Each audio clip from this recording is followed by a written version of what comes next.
So ಇವತ್ತಿಂದ ನಾನು mini ವ್ಲಾಗ್ನ ಸ್ಟಾರ್ಟ್ ಮಾಡ್ತಾ ಇದ್ದೀನಿ. ಏನಿದು ಎಲ್ಲರೂ ಮಿನಿ ವ್ಲಾಗ್ ಸ್ಟಾರ್ಟ್ ಮಾಡ್ಕೊಂಡಿದ್ದಾರೆ ಅಂತ ಯೋಚನೆ ಮಾಡ್ತಿದ್ದೀರಾ?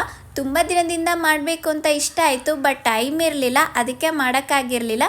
ಸೊ ಸ್ವಲ್ಪ ದಿನದ ಮಟ್ಟಕ್ಕೆ ಮಾತ್ರ ಮಾಡ್ತೀನಿ, ಬೇಜಾರು ಮಾಡ್ಕೋಬೇಡಿ. ನಮ್ಮ ಮನೆಯಲ್ಲಿ ನ್ಯೂ ಇಯರ್ ಸೆಲೆಬ್ರೇಷನ್ ಆ ಥರ ಏನೂ ಜೋರು ಇರಲಿಲ್ಲ. ನಾರ್ಮಲಾಗಿ ಮಾರ್ನಿಂಗ್ ಎದ್ದು ದೇವ್ರ ಪೂಜೆ ಮಾಡಿದ್ವಿ. ಸೊ ನನಗೂ ಆಫೀಸ್ ರಜಾ ಇತ್ತು, ಮೇಕಪ್ ಕ್ಲಾಸ್ ಹುಡುಗಿರಿಗೂ ಎಲ್ರಿಗೂ ರಜಾ ಕೊಟ್ಟಿದ್ದೆ. ಒಟ್ಟಿಗೆ ಮಧ್ಯಾಹ್ನ ಅಡುಗೆ ಮಾಡಿಕೊಂಡೆ. ನಮ್ಮ ಮನೆಯಲ್ಲಿ ಪೂಜೆ ಆಗೋವರೆಗೂ ತಿಂಡಿ ಊಟ ಏನೂ ಮಾಡಲ್ಲ, ಅದಕ್ಕೆ ಒಟ್ಟಿಗೆ ನಾನು ಅಡುಗೆ ಮಾಡಿಕೊಂಡೆ. ನಮ್ಮಮ್ಮ ಇದ್ಕಿದ ಬೇಳೆ ಕೊಟ್ಟಿದ್ರು, ಸೊ ಅದನ್ನೇ ಹಾಕಿ ಇದ್ಕಿದ ಬೇಳೆ ಸಾಂಬಾರು ಮಾಡಿ ಮುದ್ದೆ ಮಾಡಿ ರೈಸ್ ಮಾಡಿದ್ವಿ. ಸೊ ಅದನ್ನು ತಿನ್ನೋ ಅಷ್ಟೊತ್ತಿಗೆ ಆಲ್ರೆಡಿ 3 ಆಗಿತ್ತು. ನನ್ನ ಡ್ರೈವಿಂಗ್ ಕ್ಲಾಸ್ಗೂ ಟೈಮ್ ಆಗಿತ್ತು. ಸೊ ಡ್ರೈವಿಂಗ್ ಕ್ಲಾಸ್ಗೆ ಹೋಗಿ ಅದನ್ನು ಮುಗಿಸ್ಕೊಂಡು ಆಫೀಸ್ಗೆ ಹೋದ್ವಿ. ನನ್ನ ಹಸ್ಬೆಂಡ್ಗೆ ವರ್ಕ್ ಇತ್ತು, ಸೊ ಅದರಿಂದ ಆಫೀಸಿಗೆ ಹೋಗಿ ಅದನ್ನು ಮುಗಿಸ್ಕೊಂಡು ಸಂಜೆ ಟೆಂಪಲ್ ಹೋಗಿದ್ವಿ. ಸೊ ಟೆಂಪಲ್ ಹೋಗಿ ಗಣೇಶನ ದರ್ಶನ ಮಾಡಿಕೊಂಡು ಈ